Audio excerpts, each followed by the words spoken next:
the Grizzlies' gun-toting guard Ja Morant made a triumphant regular season debut right out of Hollywood, like it was written. No one's ever accused the NBA of writing storylines. But Ja Morant served a 25-game suspension for conduct detrimental to the league for flashing a gun at Shotgun Willie's and then mocking the NBA and then making another post that got him in trouble there. But he played the role of hero. And you see Ja Morant hit a buzzer-beating game winner against the New Orleans basketball team.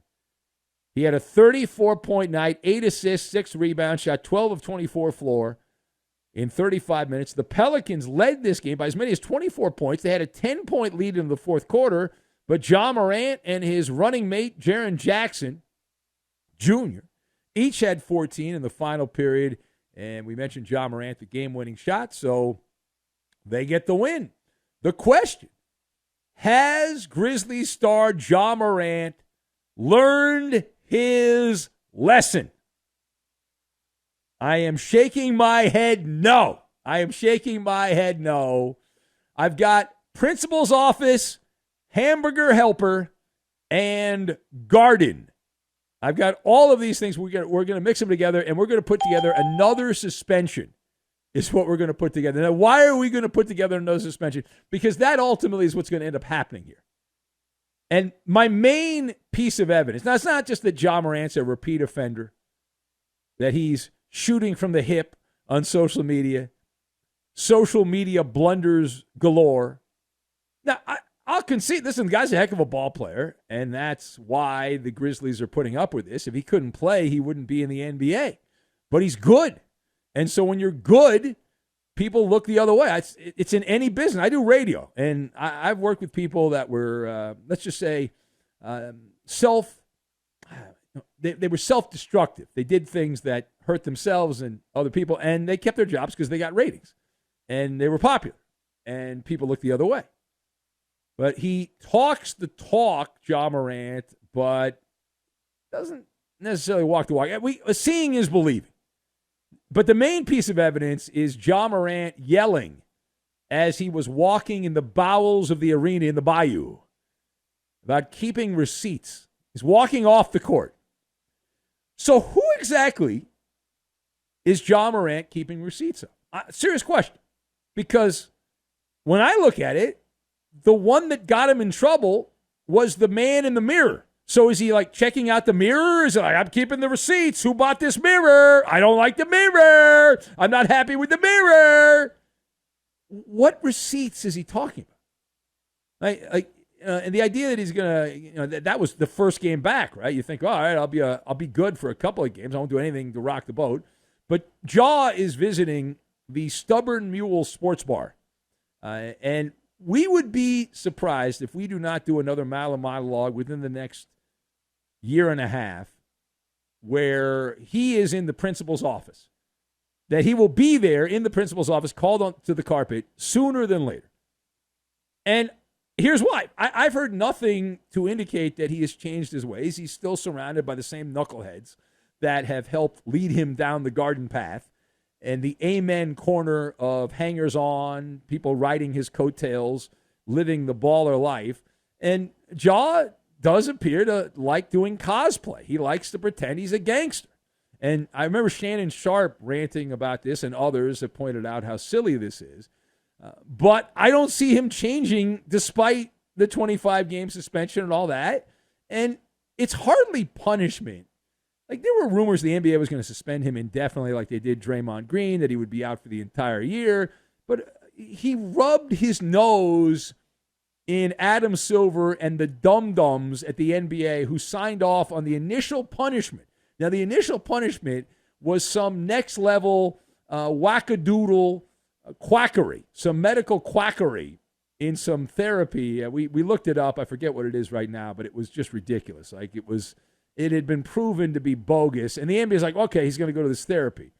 Like therapy for posting guns on Instagram from nudie bars.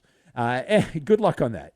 But Adam Silver showed in that case he's gutless, meekly handing out a 25-game player, which is actually more of a reward than a punishment because NBA players hate playing early season games, the good ones. They don't like it. The NBA admits that. They have this Fugazi play, this in-season tournament here, this play tournament where they have to give out a banner, and the Lakers actually hung one. And they have to reward the players with extra money, even though they're already paid to play in the games. They have to give them extra money to motivate them. And so Ja Morant, he's like, I don't care. Rest up, load management, and all that. That's a reward. That's not a punishment. All right, secondly, we're going to pivot to college football. Page 2. Dateline, Ann Arbor. Ann Arbor. So reports say that Jim Harbaugh, not John, Jim Harbaugh, is looking to enter the coaching transfer portal.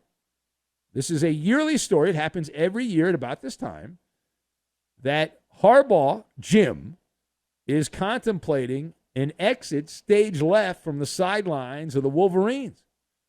And Michigan playing Alabama in the Rose Bowl, and it may be the end of Jim Harbaugh's tenure with the maize and blue.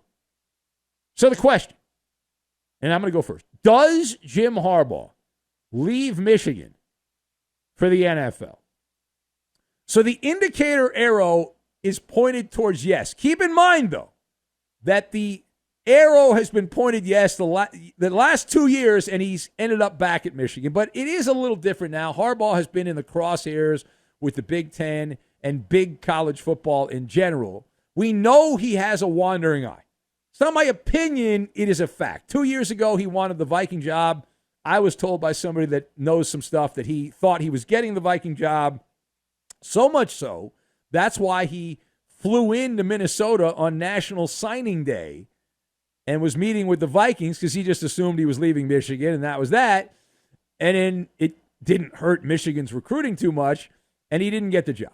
Then last year, if you believe the gossip, the backfence talk in the NFL, Jim Harbaugh was a finalist for the Denver Bronco job. Some reports even said he was offered the job, but ultimately turned it down. Whether that's because he had Russell Wilson-itis or something else, Sean Payton got the job. We've seen how that's gone. But you look around, you've got the Chargers, the Raiders, and the Panthers. Jobs open right now, with the Falcon job open soon. The Chicago Bear job, he's a former Bear quarterback, opened up. And the Patriots will likely have a job opening as well, among others. So Harbaugh is seen in NFL circles like hamburger helper. The great thing about hamburger helper is you just add water and you mix it all together with some onions or whatever and garlic, and you're good to go. All right, final thought. Staying with college football, UCLA coach Chip Kelly. I thought he got fired or was going to get fired after the USC game, but he kept his job. Chip Kelly, reiterating his longstanding belief that college football should be isolated. They should be on their own island, away from all the other sports, all those other meaningless sports in college.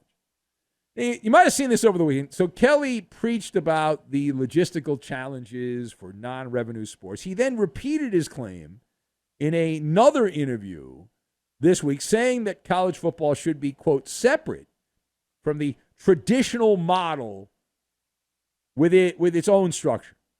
It should be a standalone entity, that it is head and shoulders above everything else. So how do you assess UCLA football coach Chip Kelly and his plan for college football to break away from other sports? And you can check in on this, but I'm going to go first. So we on this side of the microphone, we agree with Chip Kelly. Like college football, if there's a totem pole of what matters in semi-professional sports, which is what college football is and college basketball, men's college basketball, if you look at that, the very top of the totem pole is football. And then way down is basketball, and then way down is everything else. College football is the big enchilada. All right, that's the big ragu is college football. And Chip Kelly is visiting the Garden on this take. Now, common sense is a flower that does not grow in everyone's garden. So he's got common sense flowers in his garden. And he is merely pointing out that the hierarchy of college football can essentially mimic the NFL. He's talking about having West Coast division, having the South, the Midwest, the East Coast, each region of the country represented, much like the NFL does. And then just have it a big giant ball of goo. And really what he's saying here is that, hey, it's worth more if we're all united rather than breaking all of this up. And why should the UCLA softball team have to travel to New Jersey to play a game when they could instead travel to Arizona, which is a wee bit closer? But as the Greek philosopher Aristotle said, the whole is greater than the sum of its parts.